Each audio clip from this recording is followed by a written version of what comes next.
Hey, shalom, Yahweh Ba'Shem Yahweh Shabbarakatham to all of Israel. Shalom, Yahweh Shamar, Alatah Ba'Shem Yahweh Shah to the sisters. This is the Isupk, Las Vegas, Wednesday law class. Once again, we start out at 1 West, 125th Street in Harlem, New York, and we are under Commanding General Yohana. And this message and this broadcast is for blacks, the so-called blacks, Hispanics, and Native Indians that are scattered abroad across the globe or the four corners of the earth, man. And we out here preaching and teaching our brothers and sisters, you understand, to come back to these laws, statutes, and commandments and serve the Most High properly in its entirety so that the Lord can deliver us out of this hellhole of a place we call America. You understand? And it's important that we Salaki, let me share the broadcast, but it's important that we take heed and take note and pay attention in these classes, because this is our warning that we're getting. This is us coming back into form that many of the apostles and followers of Christ wanted to see this day of us coming into this form to where we're serving the Most High properly, you know what I'm saying, in our captivity.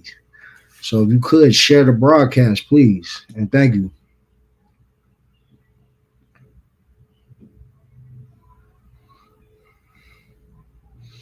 Give me a second while I share the broadcast.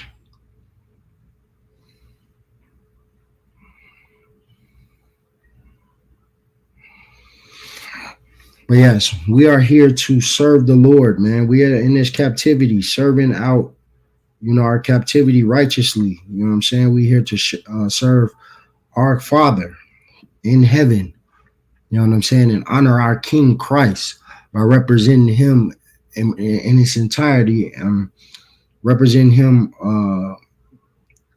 with good integrity, you understand? And as us as brothers and sisters in this truth, our integrity comes from this Bible. Our integrity comes from the law. And in the law, give me 1 second. And in the law is where we find our knowledge, where we find our, you know what I'm saying, our existence, where we find our culture. You understand? And these laws have existed since the beginning of time. See, the Christian church, they'll have you to believe that the laws are done away with. We're here to show you that you must still keep the law. And that is the only way that we will be delivered out of this hellhole that we call America, man, out of Babylon. Our ticket to salvation is in our obedience to the Most High. In order for you to be obedient, you must know what's right and what's wrong. It's just like a child. A child is going to do what he wants to do until you correct your children. If you tell your children not to touch the stove, not to play with to put their toys away, then the children will know what's right from wrong, and they will repeat this as a habit. And this is something that we're trying to establish right now on the earth again. These habits of us, these habits of us. Hold on 1 second. These habits of us following the law, statutes, and commandments, and us keeping our culture, you know what I'm saying, and us being separate in our culture, you know what I'm saying, in America, separating ourselves from America. All right, shalom to you as well, SPA. Yeah. So tune in to class. We're going to prove today that the law is forever and that the law has been here since before Moses, and it has been here after Moses and was preached after Moses. So that's the Old Testament and the New Testament. You understand? Christians don't understand that. Most people think that the law started with Moses, and that is a false a fallacy. You understand? That's something that's untrue. The law didn't just be started with Moses. It was established with Moses. You understand? Moses set up the law in a written form and set up a society with laws. You understand? That way, he established law and order. But before Moses, the men of God Our forefathers, you understand, they also too had to follow the laws that the Most High set, and that's why the title of this class is that the laws are forever, because that's what exactly we are experiencing right now, a time where we need the laws ever so more. You know what I'm saying? Each day that we grow up in this society, each day that we come in, and each day that we go by and passing in America, we see that America is getting more harsher and crueler towards us, and it's hard for us to cope in this society. So in this society, we need to establish our own law and order, and our law and order and structure comes from the Bible. And it shows you in the Bible that the law is forever and it is never going to be given up. And this is our key to salvation and our redemption, you know what I'm saying, out of this place, man. You want to have power, you want to have rulership and dominion over the earth. This is your ticket. This is the golden ticket to get you into the kingdom of heaven, man. And that's to keep these laws, statutes, and commandments, which abided forever, according to the scriptures, man. You understand? And we're going to bring some of this stuff out in scripture. As you know, in the world, there's so much going on, you know what I'm saying? And our leaders have failed us. Our leaders are leading us astray. Everything that you see when you turn on the TV is teaching you to sin. It's teaching you to not follow the law. It's keeping you in sin, because our oppressor knows that if he can keep you in sin, then he can stay in rulership, and then that your salvation will be delayed. You understand? But the Lord has prophesied that this salvation will not be delayed. You understand? Because we are doing the work right now. And that's by being in these classes, learning these laws, statutes, and commandments, and abiding in them, living in them, and putting these things inside your heart and mind, and personifying the law. You understand? That means doing the law. It's an action. It is not just a belief. One would have you to believe that you can just understand and know the law without doing the law. And that is the opposite of what we have to do. We have to know and do the law. You understand? We have to be the examples of the law in incarnation. You understand? In the flesh, right?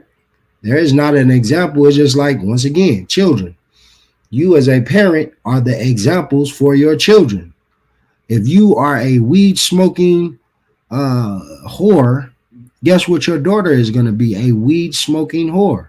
You know why? Because she's seeing you smoke weed, do drugs, you understand, shake your tail, you understand, and do all these other things that's inappropriate. And what is she going to know? She is going to know to do the same thing. So us as the men and priests of the Lord, we have to set the example of what to do and what not to do for the rest of the people. And that's why these classes are extremely important, because this is where you download information, and then you go inside your households, and you, in return, you understand, you establish this same understanding amongst your brothers, your sisters, and your mother, father, and your children. You understand? And you take this, and then that's how we are able to establish the kingdom of heaven right here in front of our eyes. You understand? And before you know it, our King and Lord and Savior, Christ, Yahushua, you understand, who the world calls Jesus Christ, will return and destroy all of our enemies. You understand? And we will be delivered out of America and back into our land. And that's how the story goes. But first and foremost, we have to break down these walls of falsehood that the Christian church has established and that America has taught us. And that's by saying that the laws are done away with. We're just going to give you a brief recap in history today on the laws and how they existed pre-Moses and after Moses. You understand? In the Old Testament, New Testament, the laws have been here since Genesis, right? And how do we know that? Because the Bible is a book of definition. It defines itself. The Bible is a book of self-defining. You understand? It teaches you everything you know inside it. It is an endless oracle of knowledge and useful information for our people only. We are the only people that should be using this information, and we're the only people that understand why this information is important to us. Everyone else is just merely trying to they're merely trying to imitate, right? When you're trying to imitate something, that means it's artificial. You're not the real thing. We're not just trying to imitate. We are reliving these things, right? There's one thing to be imitation. Imitation is fake, right? We're not trying to be the imitation of something. We're trying to relive. That means we're trying to bring this thing right back. The status that we was in and when we were serving the Lord and honoring the Most High, we are trying to get back to that status. You understand? And that's what Christ wanted us to establish upon his departure. You understand? He wanted us to establish a culture of serving our Father, not only his Father, but our Father in heaven, honorably, integrably, you understand, and doing this thing forever throughout our generations. You understand? We have went astray from our culture, and now we are trying to use the scriptures in the Bible as a roadmap to becoming, to getting back to where we want to be, right? We're trying to have that roadmap back home. You understand? Back where we have our Father's protection, right? We're trying to regain and reestablish that protection. So let's just get a little, first off, what is a sin? Because the law is centered on the word sin, or the word sin is centered on the law. What is a sin? Most Christians do not know the answer to this. Most Christians will tell you a sin is something bad, which is a general, very general, broad statement. But we are here to establish truth and understanding in all things that we read and learn. So a sin, once again, we are going to look up in our Bible what a sin is, because the Bible is a book of definition. There is nothing in the Bible that doesn't get defined, that you can't define within the scriptures themselves, right? So let's look up. We're going to go to 1 John 3 and 4.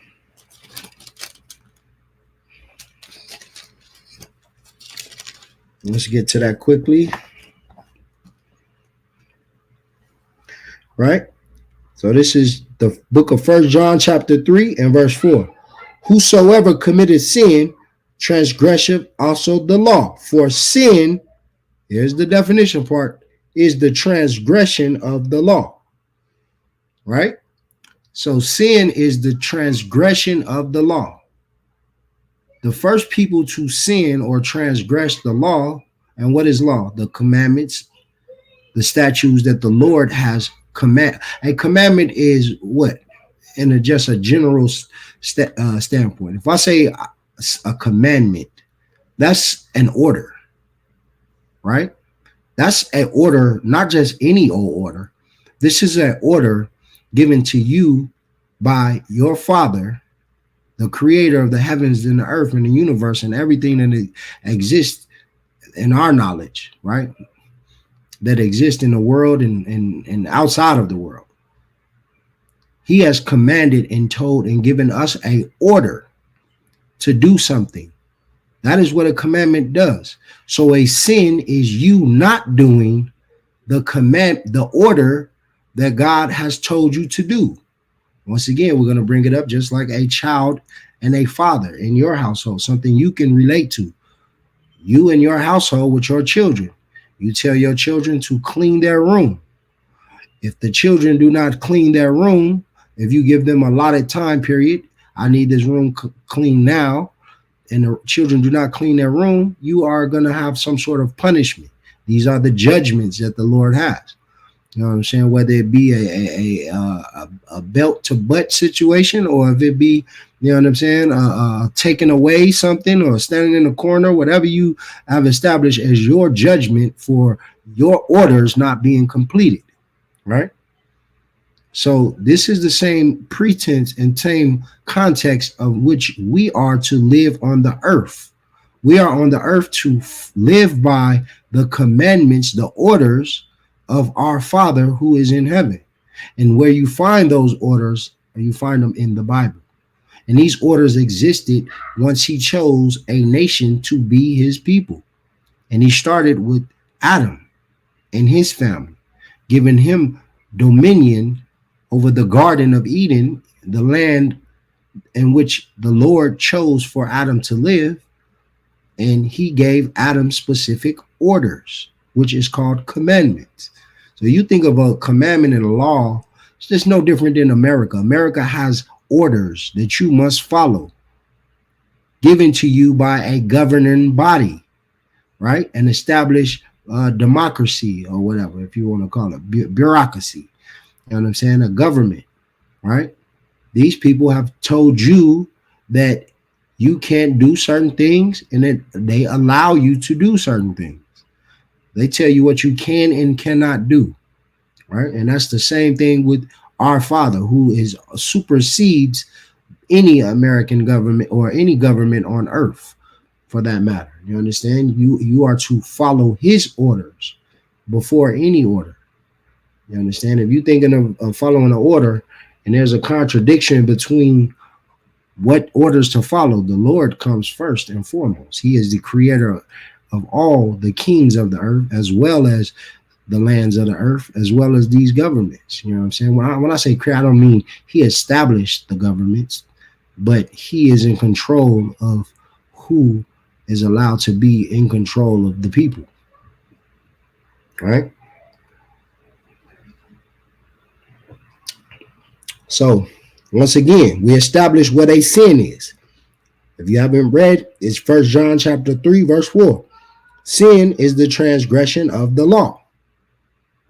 Simply put, the breaking of God's orders, his commandments, something that he told you to do. There isn't a commandment doesn't exist without instruction. Instruction and commandment go hand in hand, right? If someone's telling you to do something, that's an order. That means it must be done. There is no option for you to not do it. There is no choice in you saying, well, I might do it, I might want to do it. This is something that you have to do. Because who's giving the order? You know, people like to follow orders according to who's giving them. If it's somebody they don't like, they're not going to listen, right? If I just tell some random stranger in the street he needs to be doing, he's not going to listen to me, right? If I tell some person, hey man, you shouldn't walk in the street, in the middle of the street like that, and he's determined to walk in the middle of the street, I don't have the authority over him, right? Because he's going to look at me as someone who did not create him, who has no bearing on his life. Although my intentions may be good, but my authority that I have over this person does not exist. But our ultimate authority is the Most High God. He is the authority over all things. If I create something and give it life and give it instruction and give it power, don't you think I have the right to tell it what to do and what not to do? This is the problem with man and woman on the earth. They think they can choose and do what they want to do. The free will effect, right?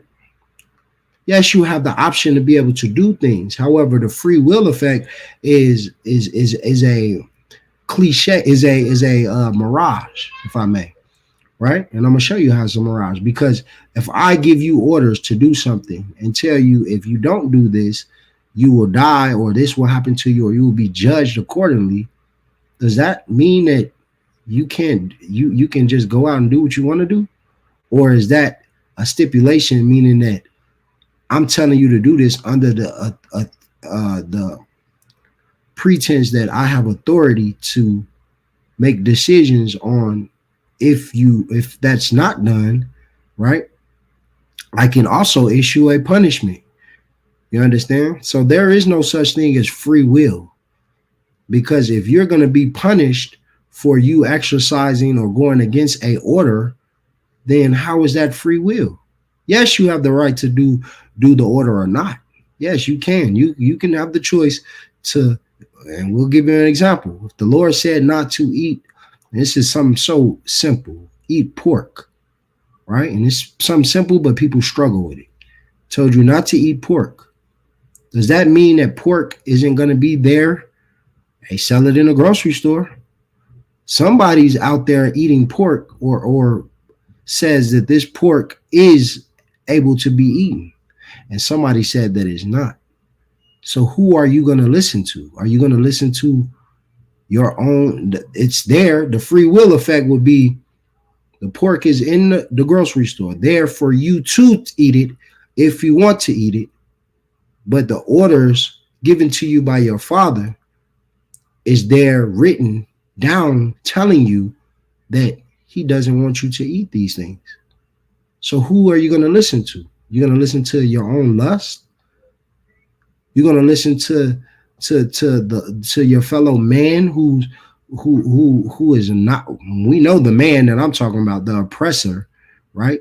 Who has a pork industry, who's created a whole industry for that to be served as food to the man of perdition, the man that goes, that doesn't, and this is a whole nother breakdown, but this is why we call the so-called white man the devil that the Bible speaks of, because he is the one who runs that industry. He is the one who's putting in your mind that it's okay for you to eat these things.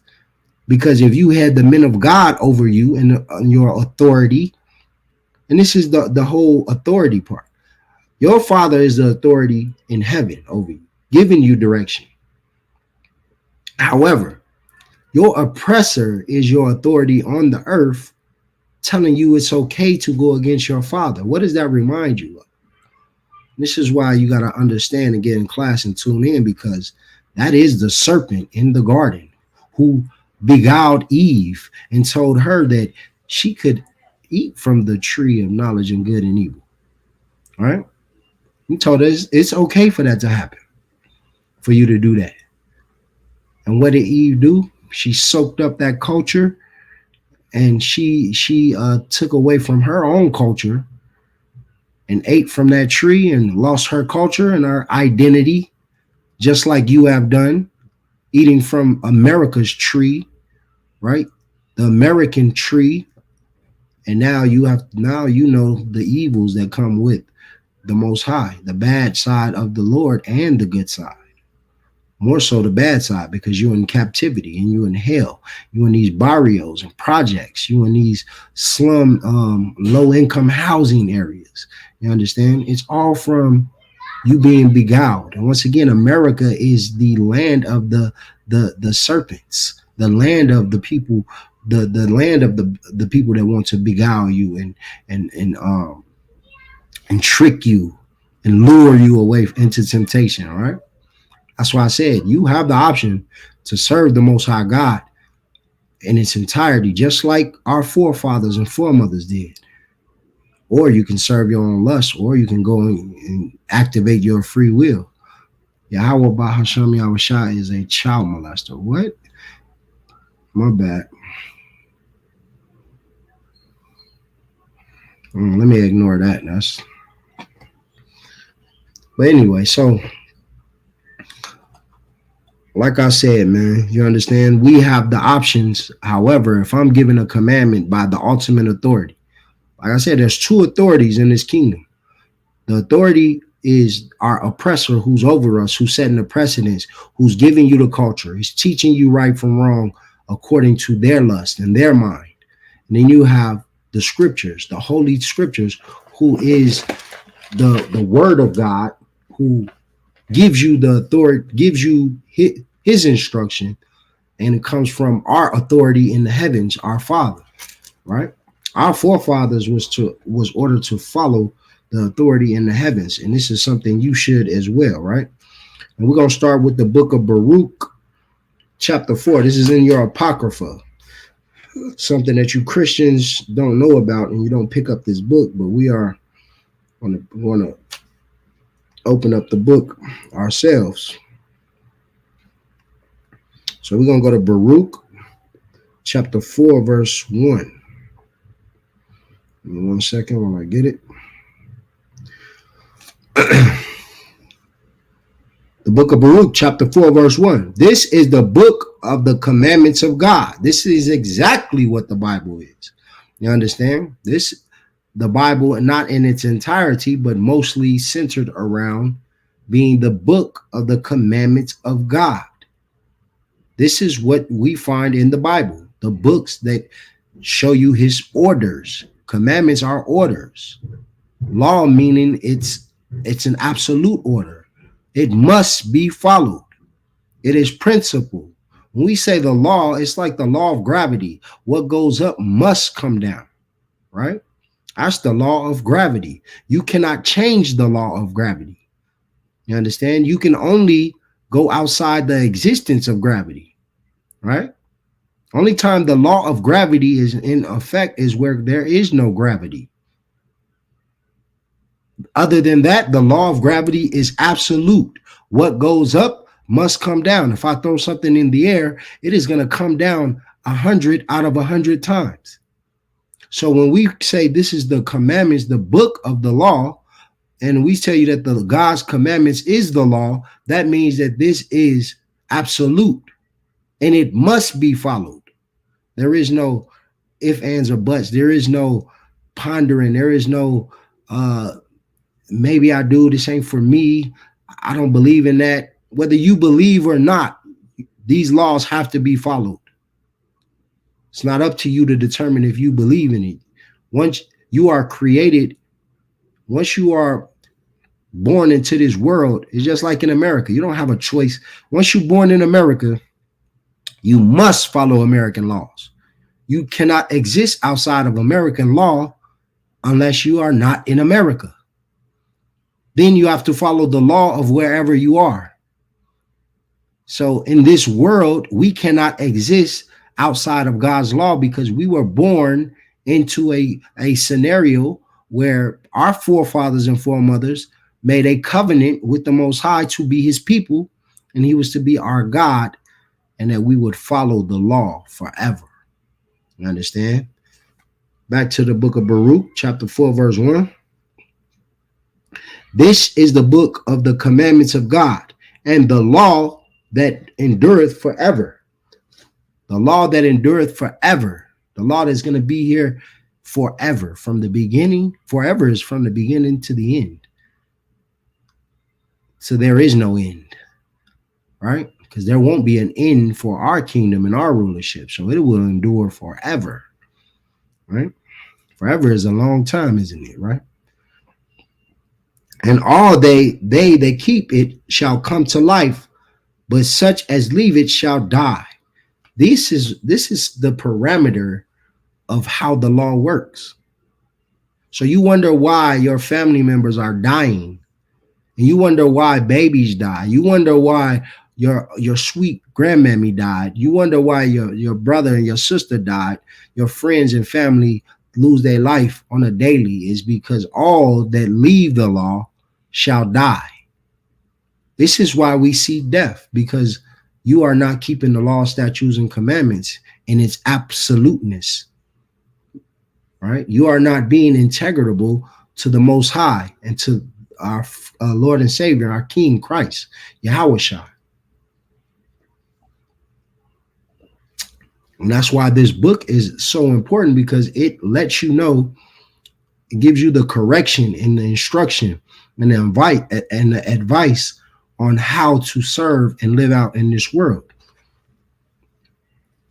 Baruch just said that this law is the law that endures forever, and those that leave it shall die.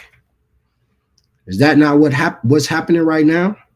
You're celebrating Christmas, Thanksgiving, and all these pagan holidays and dying within the next month or two. You're eating all the pork that the American government will allow. You're putting bacon on everything.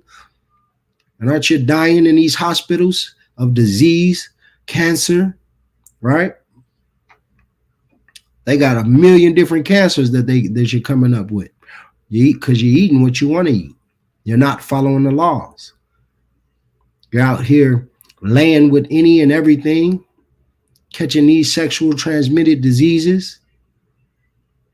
tearing up your wound as a woman, as a man, tearing up your prostate or whatever, comes with that, because you're not keeping the law. And like we said in the book of Baruch, this is the book of the commandments of God and the law that endureth forever. And all they that keep it shall come to life. Right? All they that, this is written by the Lord. This is absolute. You understand that? This is no if and just no maybe this is right. Maybe you interpret it. This ain't none of that. This is absoluteness. It's just like the law of gravity. What goes up must come down. You throw something in the air right now, it ain't getting stuck up there. It's going to come down. That is 100 times out of 100. 1,000,000 times out of 1,000,000. There ain't no breaking. There's no error in the law of gravity. And in this law, when the Lord has sent his priests and prophets to give you the words of God and give you the understanding, the oracles of life, he's telling you that the law endureth forever, and all they that keep it shall come to life. So if you're looking at your situation, then you want to make your situation a better situation. You want to get out of the troubles that's following you everywhere you go. You can't get right in your relationships. You can't get right with your family. You don't know how to treat people. You don't know how to talk to people. You don't know how to handle the problems that you're facing on the daily. Then maybe you should keep these laws so that you can come to life. Maybe you should be around brothers and sisters who are keeping the law so they can show you, just like a good parent would show a child how to live and give them the proper instruction and guidance on how to survive, right? But such as leave it shall die. This is a warning to you. You leave the laws and you shall die. This is simple, ladies and gentlemen, brothers and sisters. This is not rocket science. The law of gravity is much more difficult to understand than this. There's places where gravity don't exist. You go swim in the ocean, you gonna float all the way to the top of that water. You're gonna float in that water. You're going out of space. Gravity don't exist. But right here on Earth, on land, these things exist, man. And that's the same as this law, right? So we're gonna drop that. We established what sin is, the transgression, the breaking of the law. We're going to just show you a couple of things. We're going to show you a couple of scriptures, right, that substantiates that the law is forever. We'll go to the book of Psalms 119 and 60. Let's get the book of Psalms, man, and read the important things that the Lord has established for us. All right, it says Psalms 119. In a second. All right. And 160.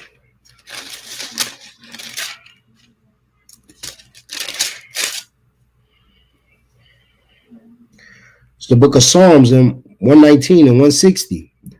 Thy word is true from the beginning. This is speaking on the Lord. His words were true from the beginning. What is the beginning in the Bible? What is the beginning in the Bible? Anybody in the chat, type it in. What is the beginning in the Bible?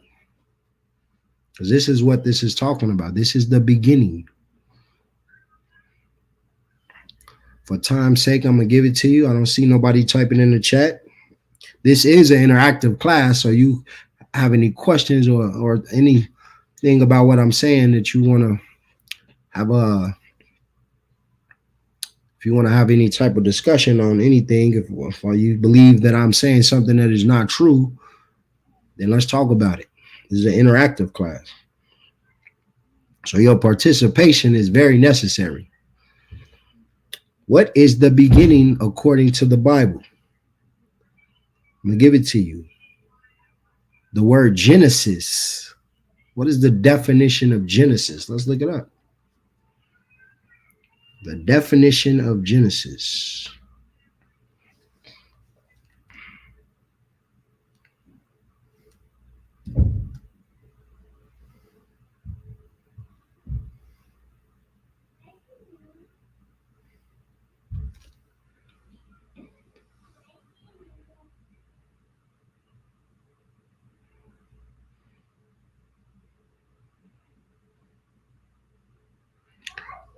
Genesis means an origin, creation, or beginning. So when we read this, thy word is true from the beginning, is speaking, thy word is true since from Genesis, the beginning, the creation of mankind, the creation of the world, the universe, the stars, the heavens, the earth. The Lord's words were true, right? And every one of thy righteous judgments endureth forever. Thy righteous judgments endureth forever. You can't have judgment without law and order, without commandment. These judgments endureth forever because these judgments are centered upon your cooperation and your understanding and participation in keeping the law, statutes, and commandments.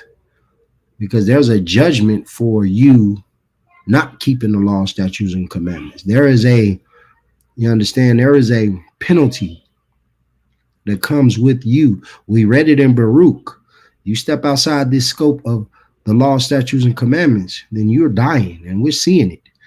That's why we're here to save our brothers and sisters, man.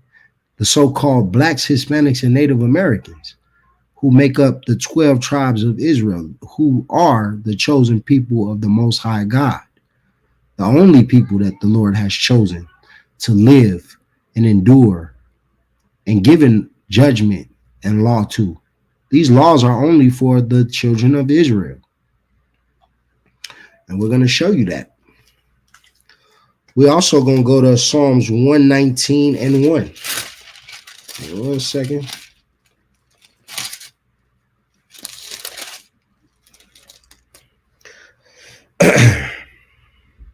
Blessed are the undefiled in the way who walk in the law of the Lord.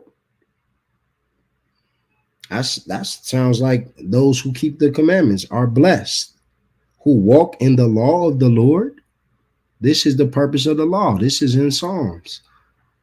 We want to be blessed. The Lord has blessed those that keep those commandments. That's a good thing. There's great reward that comes with you keeping these law, statutes, and commandments and adding them to your life and your lifestyle. For you giving up your cigarettes, you giving up your drug addiction, you giving up your whoredom, and you giving up your own lust and temptations of what you want to do, what you think is right, and getting understanding of the law, statutes, and commandments, and doing the Lord's will, what he wants to be done and what he thinks is right. There is great blessing found in that. Not only is it life, but on your daily worries and troubles. No more do you have to trouble yourself with Christmas time and worrying about pleasing your family based on gifts and spending money and going broke for the Christmas. And no more do you have to worry about committing a New Year's resolution and did you keep up with your resolution. No more do you have to worry about certain diseases that's caused through eating the unclean animals of the earth, putting that in your body. There is great reward that comes with this obedience to the Most High, man. It is a whole new life you are given. And all that you've done in the past is forgiven according to the scriptures. We're going to drop that and go to verse 44. So shall I keep the law continually forever and ever. This is why we keep the laws forever, so we can be blessed forever. This is not, excuse me, in the book of Psalms, they didn't say that they're going to keep the laws until Christ came. They didn't say that they keep the laws only in their generations. They understand that this is important throughout all generations to keep the law, statutes, and commandments. That's why we're going to keep the law in all of our generations of our life, man. Well, that's another topic to get into. Regeneration. When you die, you come back through your lineage, through your children, right? So that's why they understand. So shall I keep the law continually forever and ever. That's forever is a very long time. Forever doesn't end. It's a endless time period. There's no end date to forever. There's no until we are delivered. If God wanted you to only keep the laws until Christ came, then he would have said until you are delivered from the Messiah. He would have prophesied that. You are to keep the laws until Christ comes back. That's not what he said. That's not what their understanding is. Their understanding is that the law endureth forever. That's how I'll be blessed. That's how I'll live forever, have everlasting life. That's how I will escape death, by keeping the laws forever, right? Let's drop that and go to 2 Kings. We're going to go to 2 Kings chapter 17 and verse 37.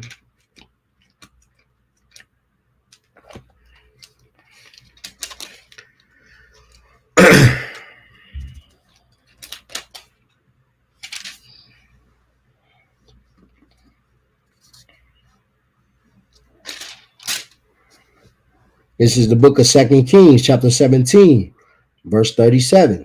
It says, and the statutes and ordinance and the law and the commandments which he wrote for you, ye shall observe to do forevermore. What is that talking about? The statutes and the ordinances and the law and the commandment which he wrote for you, ye shall observe to do forevermore. Not until you get into 2024 or into this generation, the new millennium, the 19th century, whatever, 20th century, my bad, do you have to not keep the commandments. It's everything that we're reading is talking about forevermore. The law is forever, forevermore. You have to do these things forever, right? This is not something that you have an option to do.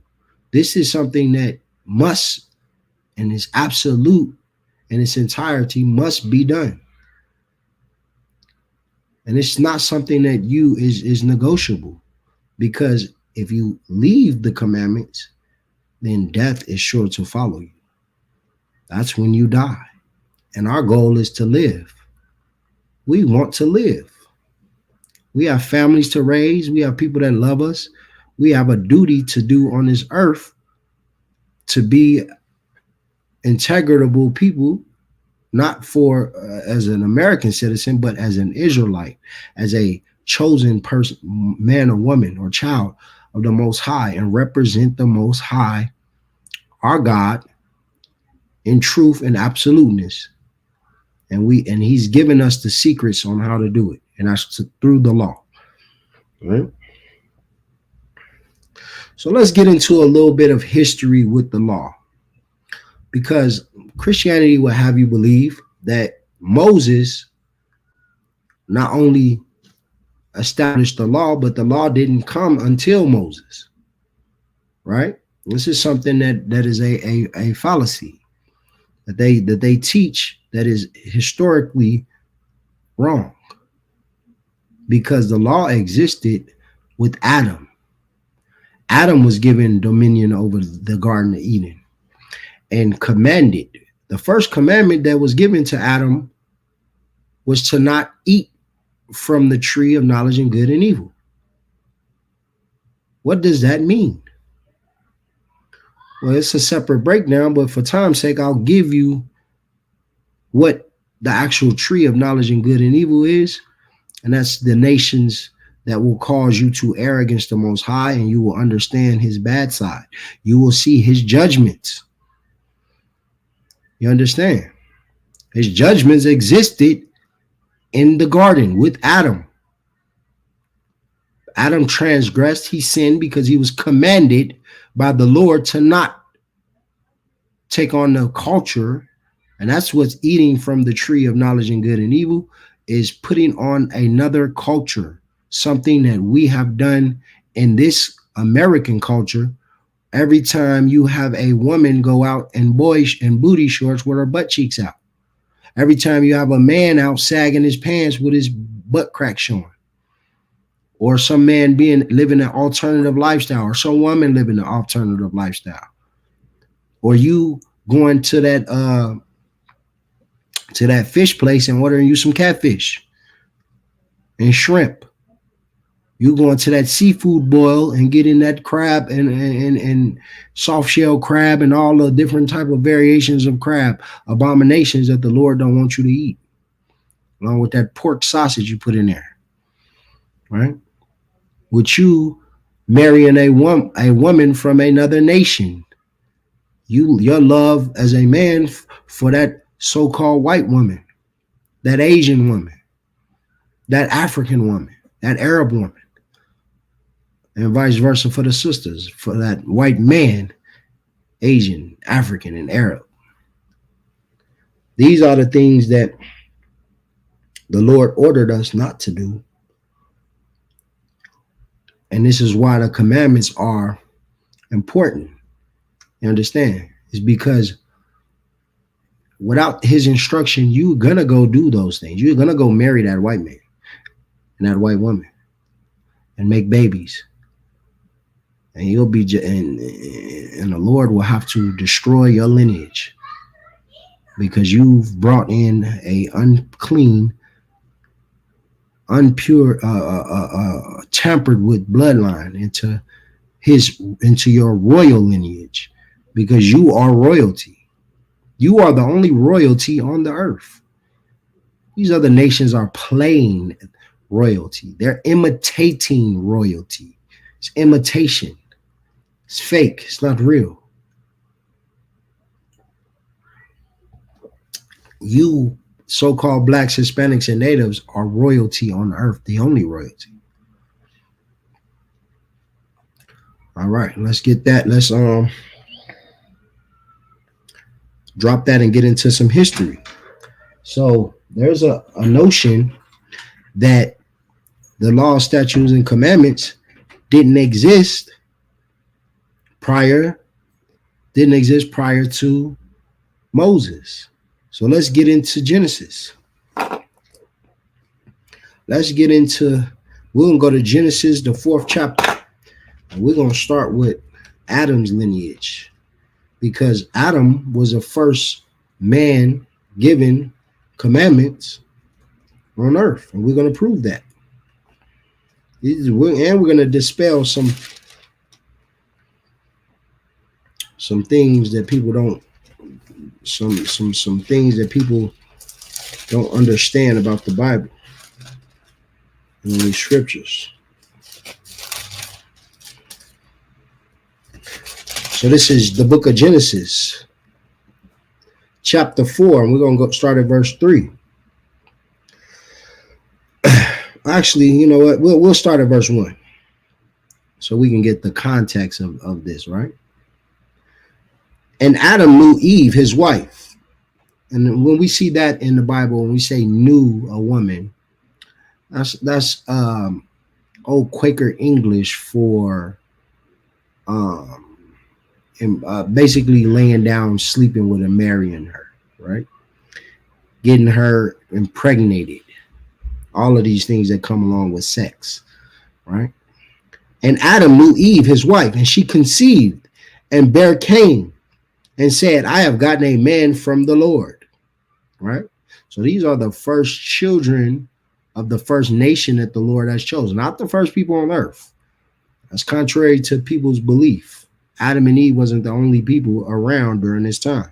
But these are the first children of the new Adam and new Eve who was given instruction and the breath of life and guidance, just like you becoming a new creature in Christ. Now we do it through Yahweh Shah, Yahweh by Hashem, Yahweh Shah. You understand? We do that through him. We become a new creature. Adam was directly dealing with the Most High, and he became a new man. So he is the beginning of our lineage, right?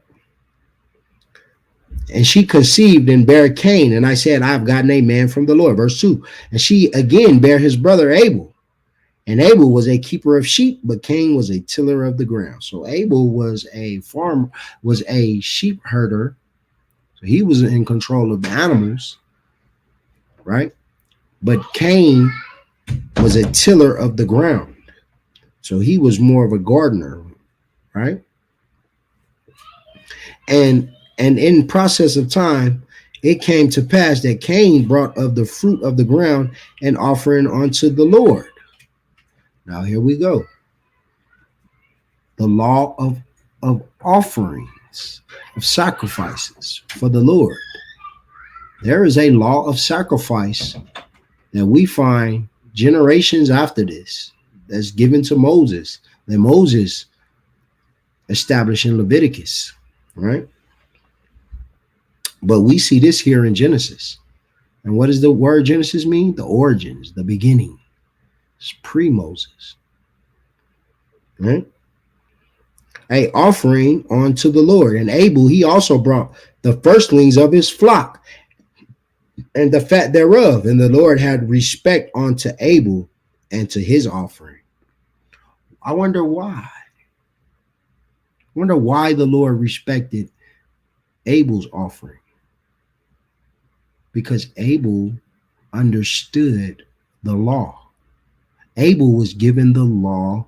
We know it, even though it doesn't directly say this in the scripture, but this is when we can apply knowledge, right? This is implied detail. This is context of the Bible. And this is what you don't have if you're not in this truth. If you're not in the right spirit, you don't understand these scriptures. You're not able to imply this logic of how was Cain, why did Cain bring the firstlings of his flock and the fat thereof? We're going to just hold it right here and go to that law. We're going to go to Leviticus 1:1. All right. Let's go to the book of the law. This is the law that Moses established, right? This is the book of Leviticus, chapter 1, verse 1. And the Lord called unto Moses, and he spake unto him out of the tabernacle of the congregation, saying, speak unto the children of Israel. Speak unto everyone. No, this is not for everyone. This was not given to everyone then, and it's not given to everyone during this time period. Just like it's not given to everyone now. The law, statutes, and commandments is only for blacks, Hispanics, and natives. We're the only one that knows these oracles and understand these oracles and should be executing these oracles of God, these statutes and commandments, following these instructions, right? Because we are the children of Israel that the Bible's speaking of. We are the further generation. We are the seed of those people. We are the offspring. Those are our foremothers and forefathers. Speak unto the children of Israel, and say unto them, if any man you bring an offering unto the Lord, ye shall bring your offerings of the cattle, even of the herd and of the flock. Verse 3, and in his offering be a burnt sacrifice of the herd. Let him offer a male without blemish. He shall offer it of his own voluntary will at the door of the tabernacle of the Lord, of the at the door of the tabernacle of the congregation before the Lord. Right? What are we reading right now? And Abel also brought the firstlings of his flock and the fat thereof. The fat thereof meaning it's a unblemished. It's the fat. It's the good animal. It's the fat animal. It's the animal that you would like to keep for yourself, that you could feed, and that lamb, and you're gonna cook lamb for months. You're gonna be eating lamb for weeks off that fat lamb. It's nice and healthy and beautiful, man. I could just taste that lamb that Abel bought. So I like it. Maybe I'm just hungry.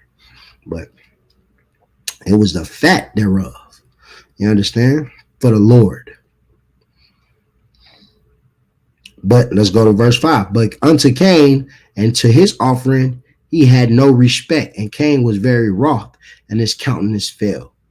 Once again, it's not about, we're not getting into the story to go into the story between how Cain and Abel were one pleased the Lord and one didn't. This story is to show you how Abel knew to bring.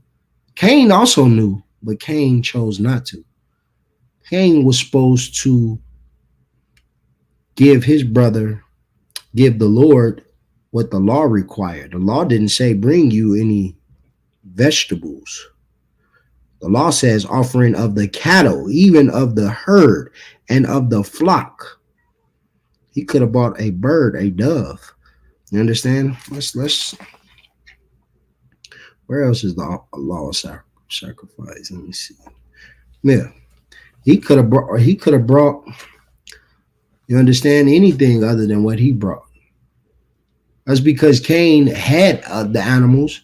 You know what I'm saying? Cain knew to be to understand, to bring the fatness of his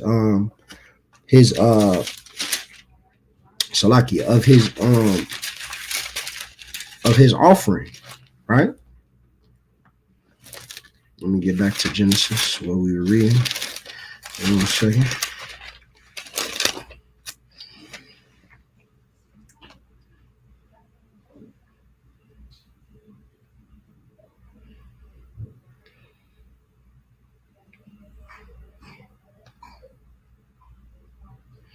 Right. Like I said, and Cain was jealous of his brother because the Lord respected, you know what I'm saying, his offering.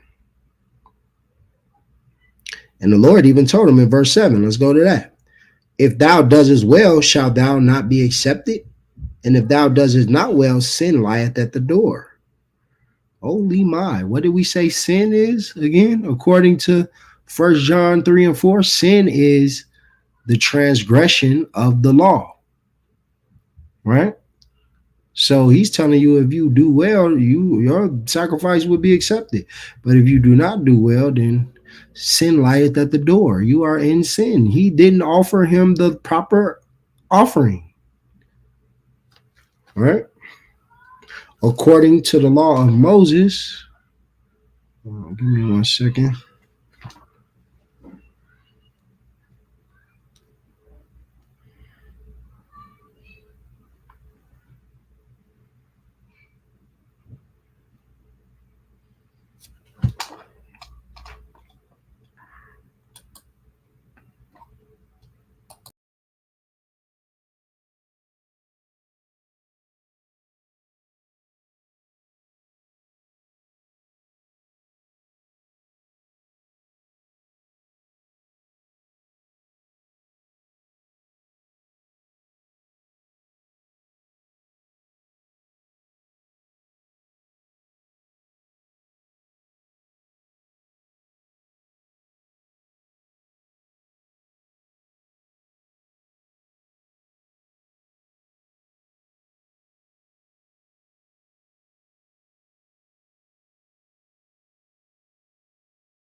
All right, we back.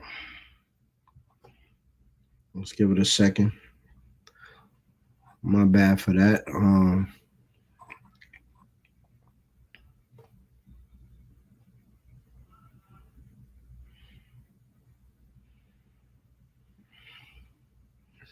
We should be back now.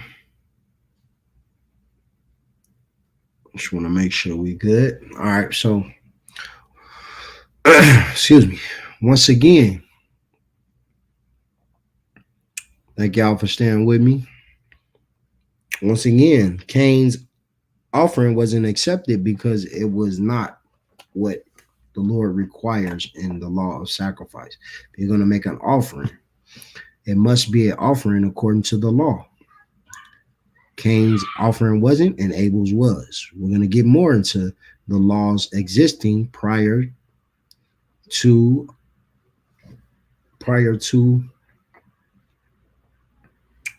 Moses.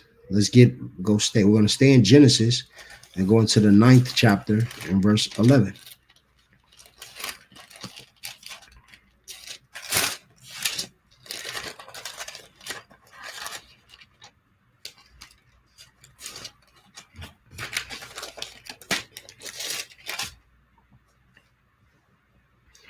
It's the book of Genesis, the 9th chapter, verse 11. And I will establish my covenant with you. Neither shall all flesh be cut off anymore by the waters of a flood. This is the covenant that the Lord made with Moses and his offspring and his people. He made a covenant. He made a covenant to establish his he made a agreement to establish his covenant with Noah and his offspring. Neither shall there be any more flood to destroy the earth.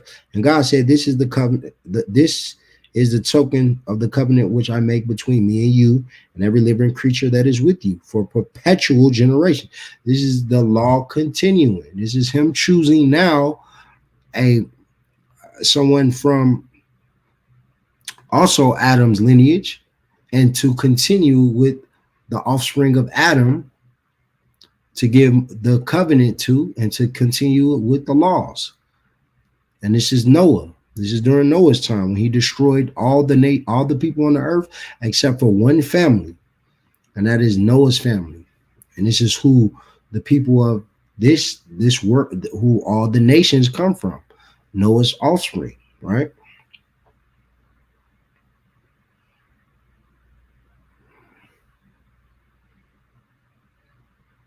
And it talks about he set the bow in the cloud as a token of the covenant between me and the earth.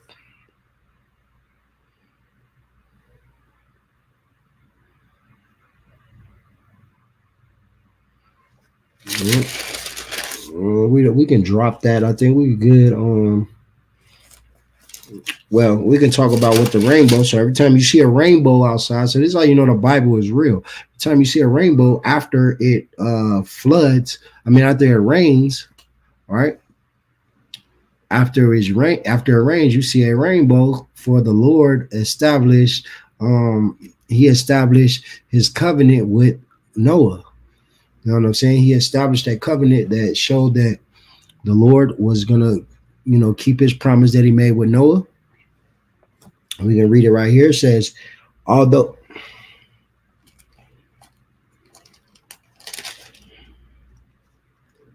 and if all flesh died that moved upon the earth, both of the fowl, the cattle, and beast, and every creepy thing, and upon the earth, every man, and all those whose nostrils was breath of life, and all in whose nostrils was a breath of life, and all that was in the dry land died. And every living substance was destroyed, which was upon the face of the ground, both men and cattle and the creepy things, and the fowl of the heaven, they were destroyed from the earth. And Noah only remained alive, and they that were with him in the ark. All right. So that's the covenant that he established with Noah. But let's go back a little bit, right? So in Noah, prior to him establishing this covenant, he gave Noah instruction on what animals to bring. He gave him instructions on what's clean and unclean. We're going to read about that. We're going to read about the unclean and clean animals and how did Noah know what's clean and unclean? Because Noah had the law. Let's read that. The book of Genesis, chapter 7, verse 2. We'll start with verse 1. And the Lord said unto Noah, come thou and all thy house into the ark. And for thee I have seen righteous before me in this generation. So Noah was the righteous one of his generation. Only one. And of every clean beast thou shalt take to thee by sevens, the male and his female. Every clean beast. Where do we get the clean beast from? That sounds familiar. Let's go to the book of Leviticus, chapter 11, and we're going to start at verse 2. This is the law of Moses. This is showing you the similarities between the unclean beast in Moses and the unclean beast of what the Lord commanded, right? And the Lord spake unto Moses and to Aaron, saying unto them, this is the book of Leviticus, chapter 11, verse 1. And the Lord spake unto Moses and to Aaron, saying unto them, speak unto the children of Israel, saying, these are the beasts which ye shall eat among all the earth. The beasts that are on the earth, whatso pertaining to the hoof of cloven and cheweth the cud among the beasts, ye shall eat. Nevertheless, these ye shall not eat, them that chew the cud or them that divide the hoof, as the camel, because it cheweth the cud, but denieth not the hoof. He is unclean unto you. And the coney, because he chewed the cud, but not denied the hoof. He is unclean unto you. So we're seeing a similarity. And of every clean beast thou shalt take thee by seven, the male and his female. And of every beast that are not clean by two, the male and his female. Do you understand that? Every beast that is clean and every beast that is unclean. So there's a difference between an animal that's clean unto us and an animal that's unclean established in the day of Noah in his generation. How does Noah know this? If the law didn't exist prior to Moses. Because the same law of Moses telling you what animals are unclean and what animals are clean is the same law that the Most High. When he says unclean, he's saying that's good for you to eat. If it's unclean to you, it's not an animal you can eat. So for you bacon lovers, pork is unclean. For you shrimp lovers, shrimp is unclean. For you crab lovers, crab is unclean. Lobster, all of the oysters, they're unclean to you. Moses knew this, and also did Noah. Noah knew this. These animals are considered unclean.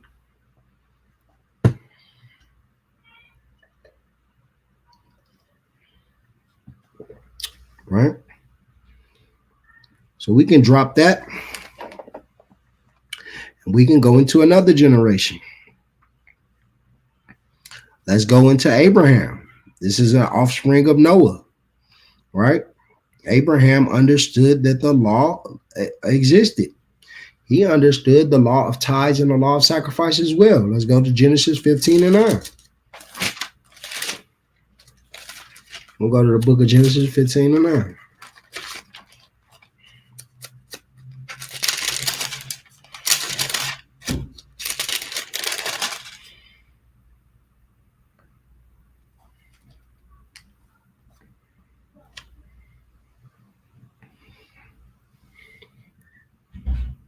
This is the book of Genesis, chapter 15, and verse 9. He said unto him,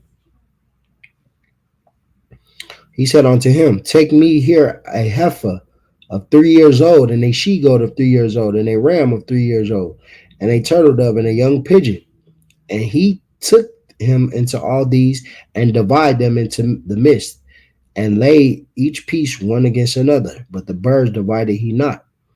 And when the fowls came down upon the carcass, Abraham drove them away. This is just showing you that Abraham was making a sacrifice unto the Lord. How did he know the law of sacrifice?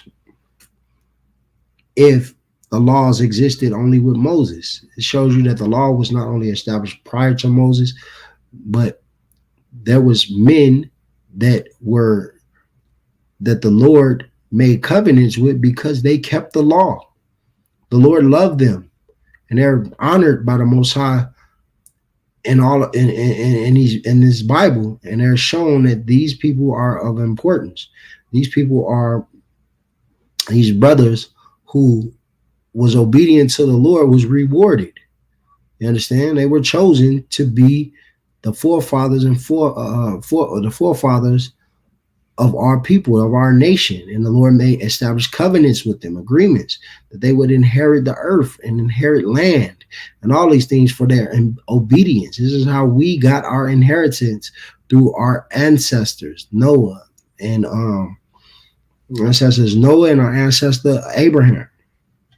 You understand?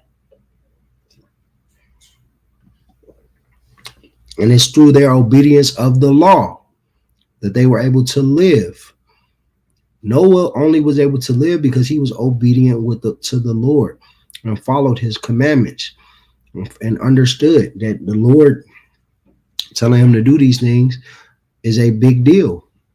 This is what life is about. Your obedience to the Most High, your completion and following of the law, statutes, and commandments. And these existed prior to Moses. Right? We also going to show you that tithes existed, right? There's also a commandment, right? We're going to go into Genesis 14. Genesis 14 and 18. It's the book of Genesis, chapter 14, verse 18. Hold on, we'll start in verse 17.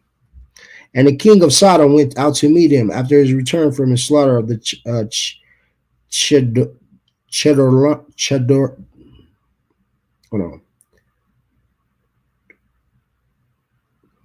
the Chedorlaomer, and of the kings that were with him, the valley of Shaveh, which is the king's Dale. Verse 17, verse 18. And Melchizedek, the king of Salem, brought forth bread and wine, and he was the priest of the Most High God. Right? This is showing you that the priesthood existed before the Levites. Right? Because in the book of Leviticus, the Levites are the priests, but there was a priesthood prior to the Levites. Right? And he blessed him and said, "Blessed be Abraham of the Most High God, possessor of the heaven and earth. And blessed be the most," in verse 20, "blessed be the Most High God, which have delivered thy enemies into thy hand." And he gave him tithes of all.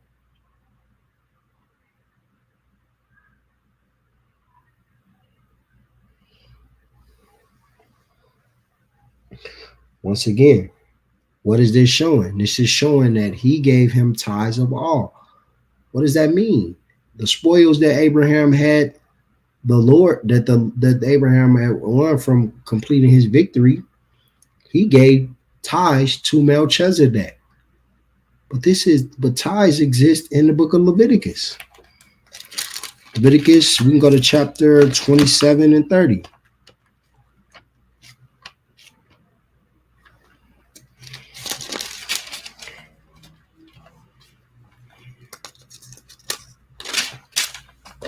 Right?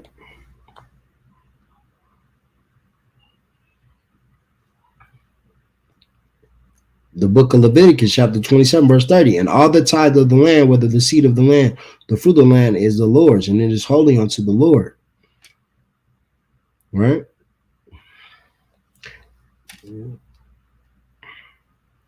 And we're going to drop down to verse 32. And concerning the tithe of the herd of the flock, even of whatsoever passes under the rod, the tenth shall be holy unto the Lord. So giving a tenth, tithe just means tenth. A tenth of all the things that you possess. You know what I'm saying? Your increase, the things that in this world, it would be a tenth of your income, right? You're not farmers. You're not sheep herders. You're not giving a tenth of your flock, but you are going to give a tenth of your paycheck to the Most High, right? And these things are for the Lord.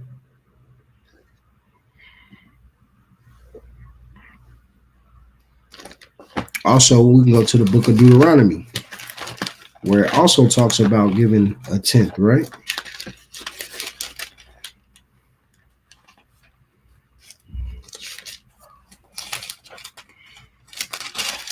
Deuteronomy 14 and 22. We go to the book of Deuteronomy, chapter 14, verse 22.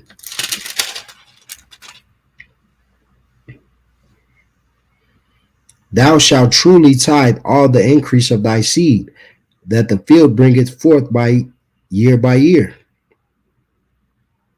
You understand? Once again, bring it that tithe. It's telling you that you should tithe, but also, how did Abraham know to pay tithes? Right? Because tithes existed prior to the law of Moses. Now we're going to go into the New Testament to show you that the law was not only not destroyed, but we are supposed to fulfill the law according to Christ, right? We're going to start with Matthew 23 and 23. Let's start with what Christ said. Matthew 5 and 17. This is a bedrock scripture, because this is in red, and this is to show you, he said it plain as day, that he is not here to destroy the law. It says, think not that I come to destroy the law or the prophets. I am not come to destroy, but to fulfill. Meaning he's going to show you how to do the law. He's to fulfill. You're fulfilling the law. That means you're doing the law, right? If I have a duty that's fulfilled, right, that means I did the duty. Right? If I have something fulfilled, that means it's something that was done. So Christ didn't come to do away with the law. He came to fulfill the law. Right?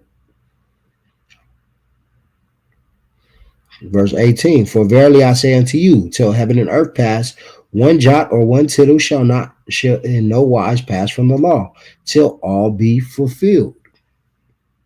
Right? There ain't not one jot, not one tittle. There's nothing changing in the law until all be fulfilled. And that law endureth forever, like we read before. It's going to endure forever and forever. Right? We're going to break down. We're going to show you Christ also kept the Feast of Dedication, which we can find in Leviticus. Right? Then we got to keep this feast.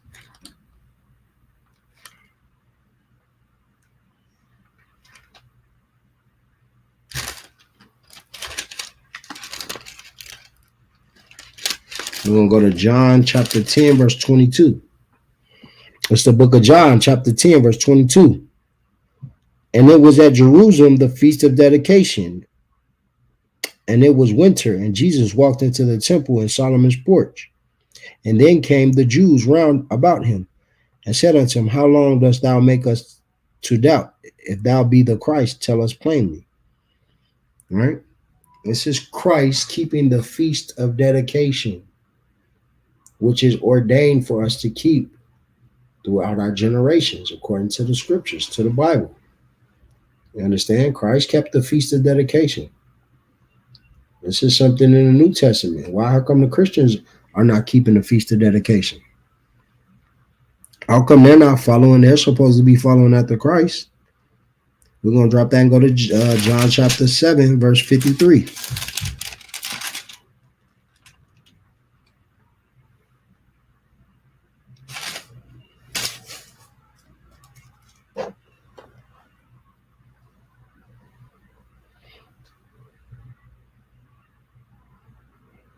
Actually, let's go to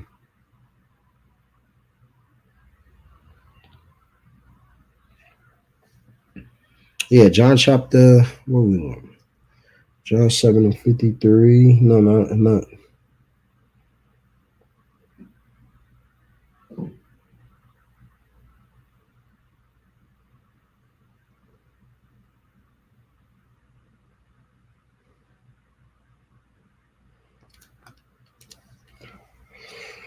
We can go to John. We can start with John 7 and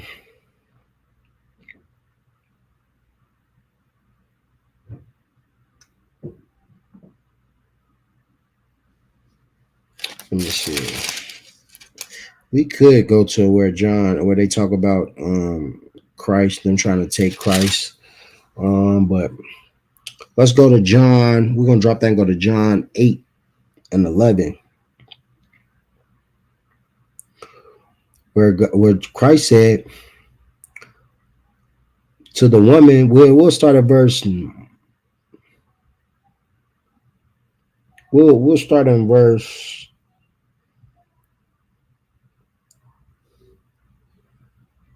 4, John 8 and 4. They say unto him, Master, this woman was taken in adultery in the very act. Now Moses, verse 5, now Moses in the law commanded us that such should be stoned. But what sayest thou? So these are the Pharisees trying to tempt Christ with the law, because Christ understood the law still existed. The law was still in effect, that if you're caught in the act of adultery, you should be stoned. Right? So let's see if Christ said that the law was done, that you didn't have to honor Moses' law. Because they're trying to tell you that they knew that if they can catch Christ up going against the law of Moses, that he could be crucified for that. Now Moses in the law commanded us that such shall be stoned. But what sayest thou? This they said, tempting him, that they might have to accuse him. But Jesus stooped down with his finger, wrote on the ground, as he heard them not. So when he continued asking him, he lifted up himself and said unto them, he that is without sin among you, let him first cast a stone at her. This is heavy stuff right here. He didn't say don't stone her. He just said if you don't got sin in you, if you're not sinning, if you're not breaking the law yourself, because the law still existed, then you can cast the first stone at her. We'll drop down to verse 10. When Jesus lifted up himself and saw that none but the woman, said unto the woman, where are those thine accusers? Have no man condemned thee? She said, no man, Lord. And Jesus said unto her, neither do I condemn thee. Go and sin no more. And he didn't say the law is done away with. He said, sin no more. Break the law no more. Transgress the law not anymore. Right?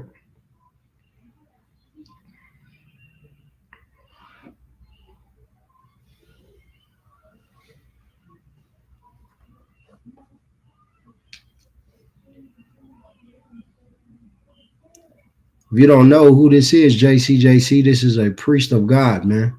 We and you are in a class where we teaching the scriptures, man. Go watch this class from the beginning and get some context on why you need to be in class if you are a so-called Black, Hispanic, or Native American Indian. If you're not one of those three things, you understand, and you're not one of the 12 tribes, then you can go get the hell on. You understand? You ain't got to be in this class. We ain't asking you to be here. All right? But if you are, then go ahead and tune in. Let's get it.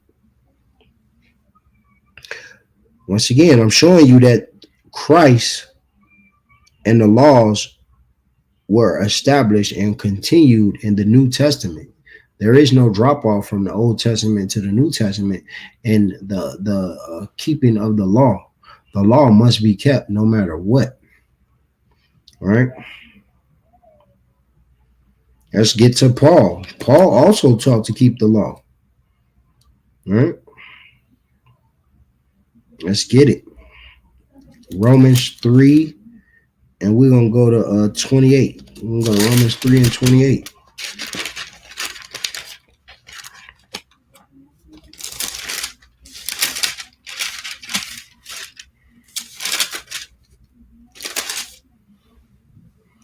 There's the book of Romans, chapter 3, verse 28. Therefore, we conclude that the man is justified by faith without the deeds of the law. Verse 29, is he the God of the Jews only? Is not he also the God of the Gentiles? Yes, of the Gentiles also, seeing it is one God which shall justify the circumcision by faith and the uncircumcision through faith. Do we then make void the law through faith? God forbid. Yeah, we established the law. This is Paul telling you, just because you are in those times someone who was circumcised doesn't mean that if someone is not circumcised but keeping the law, statutes, and commandments, that the Lord is not going to, you know what I'm saying, that the Lord is not with them, or the Lord is not going to allow them salvation. because he is the God of both of those that knew that they were Jews, or those that were living their life as Gentiles, that were Jews but living their life as Gentiles. He is the God of both of them. Therefore, the law is not only for the ones that knew that they the Jews, is also for those that didn't know that they were Jews, that were uncircumcised. Those of you that didn't know you were Israelites, just right now in this class, that don't understand that you Israelites, you have the same access to Christ and to the forgiveness as someone who has been in the school for years and has been living as an Israelite for years. Just because you didn't know it doesn't mean that you don't have that opportunity. You know what I'm saying? And that's the same thing that Paul had to deal with. Those that were circumcised from birth, and they were circumcised on the 8th day like the law required, and those that wasn't, but they still were able to keep the law. And once they learned, you know what I'm saying, what to do and right, they shall be accepted as well. That's why you are being accepted. And I was accepted because I didn't know these things from my birth. You understand? But through Christ and his sacrifice, and through, you know what I'm saying, him dying for us, we're able to come into the covenant. Right? That's why it says we establish the law. It doesn't say we abolish the law, we establish the law. The law is for forever. Right? Faith without works. You must have works. You must not just believe in the law. You must show your faith with works. Understand? You must show your faith with how your actions, everything that you're doing. Because faith without works is dead, according to the book of James. All right? Go to Romans 7:7. It's the book of Romans, chapter 7, verse 7. What shall we say then? Is it law of sin? God forbid. Nay, I had not known sin, but by the law. For I had not known lust, except the law had said, thou shalt not covet. This is what we understand. The law is your guideline on what is right and wrong. You would not know the law if there wasn't something saying, you would not know what you're doing is wrong. There wasn't a law to establish what's right from wrong. All right? There has to be law and order. The laws are forever. And that's why we still have them now, because without us knowing what the laws is now, then we would still be doing right from wrong. If we just take away the law and act as if it doesn't exist, then you become like the Christian church. And we know in the Christian church they're eating pork, they're having homosexual pastors, so like alternative lifestyle pastors. You understand? And all the above, because they're living as if the law doesn't exist. And that's what we said. God forbid. Because without the law, you don't know that what you're doing is wrong. So because the Christian church is not following the law, they're allowing for these pastors to have an alternative lifestyle. And that's slowly being brought to the forefront. Before they would do it behind the scenes. Now it's being brought to the forefront. They're putting it on social media. They're just brandishing it out in the front, in the open, and telling you to accept it because you've accepted it thus far. Why not accept it from the pastor? You accept it from your sons, your daughters, and your uncles and your cousins. Why not the pastor now? Now you got to accept the pastor because guess what? They're just like your family. But if you have the law, you're able to see that what the pastor, what your family has been doing is wrong. Anyone that's living that lifestyle is living, a horrible lifestyle, is living a sinful lifestyle according to the scriptures, are living in sin. You understand? So, but you living in sin, therefore you understand this is the reason why people are dying in the streets, because we are living a sinful lifestyle. We're living in sin and transgression of law. And like we said in Baruch, those who go away from the commandments, they shall die. And those that find the commandments shall live. Right? We can keep going.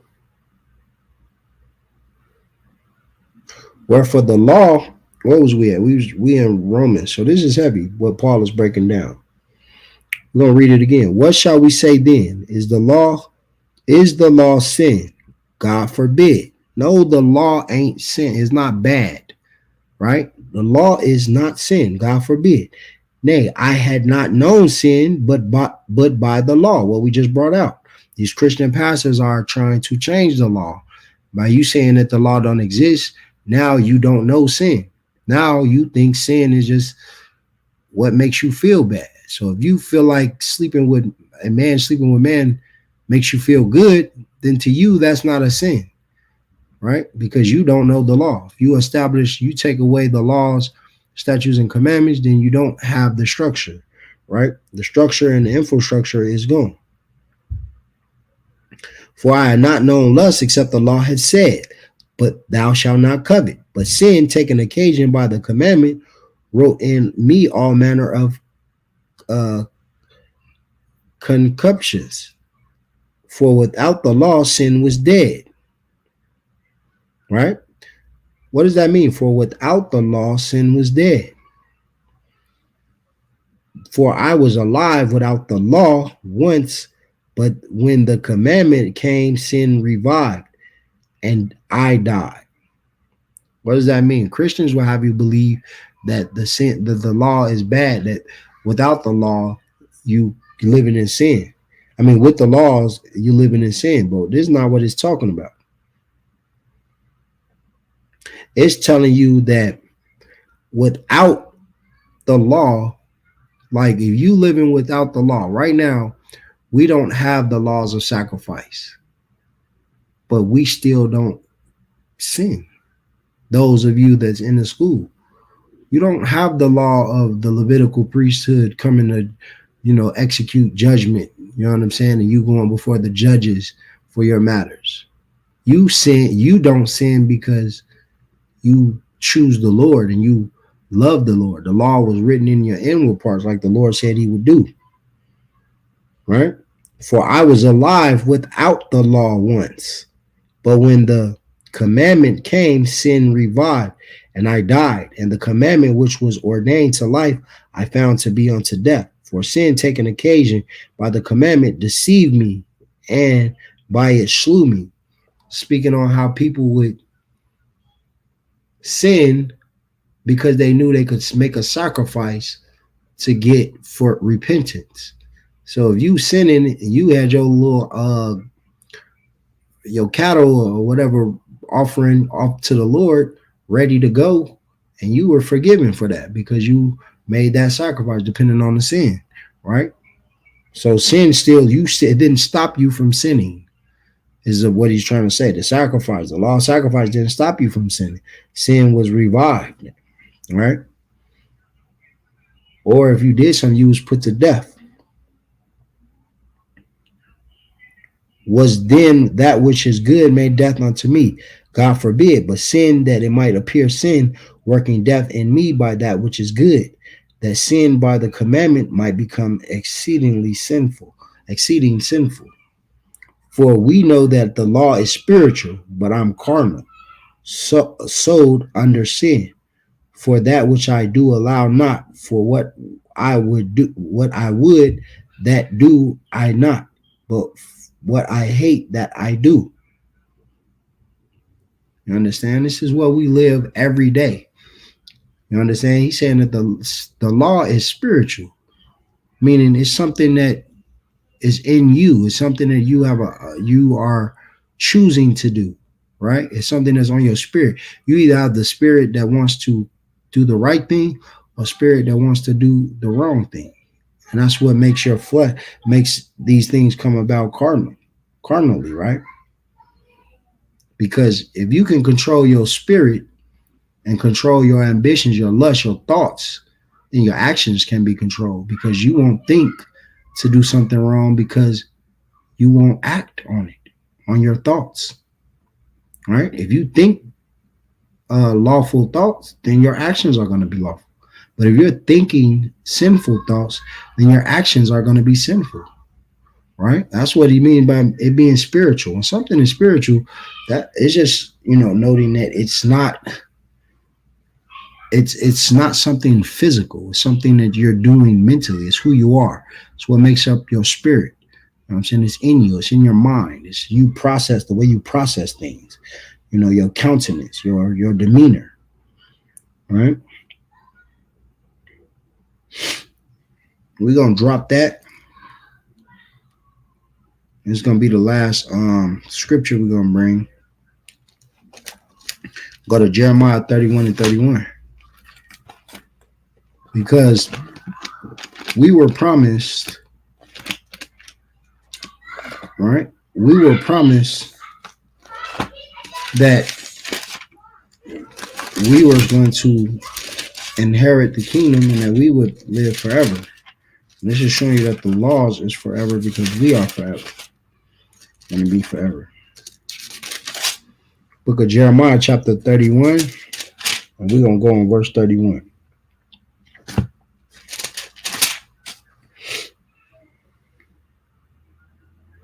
Behold, the days come, saith the Lord, that I will make a new covenant with the house of Israel and with the house of Judah, not according to the covenant I made with their fathers in the day that I took them by hand to bring them out of the land of Egypt, which my covenant they break, although I was a husband unto them, saith the Lord. But this shall be the covenant that I will make with the house of Israel after those days, saith the Lord. I will put my law in their inward parts and write it in their hearts, and will be their God, and they shall be my people. Now, this is the time that we are in right now. We are under this covenant right now, where the law is in our inward parts, meaning it's in our mind, it's spiritual, is what Paul was just talking about. The law being spiritual, because the first covenant, we had the law physical, it's carnal. You did things, you made a physical sacrifice. Now, your sacrifice is not doing these things in the first place. Your sacrifice is knowing that the Lord has a promise for you and that the kingdom is near and that you are choosing to not sin. You are choosing to walk away from pork, shrimp, crab, lobster. You are choosing to walk away from having sex with other nations. You are choosing to walk away from celebrating Christmas because your love for the Lord. He made us this way in this generation where we don't have that temptation of that sacrificial lamb. Christ was that sacrificial lamb. So we're not farmers or sheep herders where we're gonna offer up a lamb or a dove or something for our sins. What we're doing is we're putting our life on the line by not sinning. You understand? We're not by not sinning, but we understand that a sin could cost us our life. So by us not sinning, we are trying to prolong our life. Right? We understanding that the Lord's commandments are put in our hearts. Right? He's putting us in our hearts and our minds for us to keep these laws, statutes, and commandments, for us to continue out and do throughout the generations of our life and teach our children to honor him without that pressure of the Levites coming, you understand, to judge over you, knowing that our King made the ultimate sacrifice. You should have in the back of your mind before you do anything, think about what Christ did for you to have this chance to be alive right now. For the Lord to accept you. Understand? You have Christ paid the price with his life for your life to be still survive, for you to survive, for you to still be alive after you sinned against the Lord, sinned and broke the Lord's laws. Because all of us have done these things, right? But now we are a new creature in Christ, and we're here to establish and to live out this covenant and honor this covenant that we made with the Most High God, because this is the only way that our salvation is going to come. And with that, class dismissed. Shalom. Shalom Yahweh Hashem Yahweh Shabbarakathum to all of Israel. Shalom Yahweh Shamar Alatah Hashem Yahweh Shah to the sisters. It's the ISUPK Las Vegas. We started out on 1 West 125th Street in Harlem, New York. We are under Commanding General Yohana. And if you have any brothers or sisters that's in the world that's seeking knowledge and needs brotherhood and sisterhood, or needs someone to talk to, needs correction and guidance spiritually, you understand, who wants to learn these scriptures, you can hit us up at ISUPK Nevada. You can hit us up at any city, put ISUPK in front of that city or state, and you will find contact information. Hit us up on all of our social media, ISUPK Nevada and ISUPK Las Vegas. You know what I'm saying? And with that, shalom.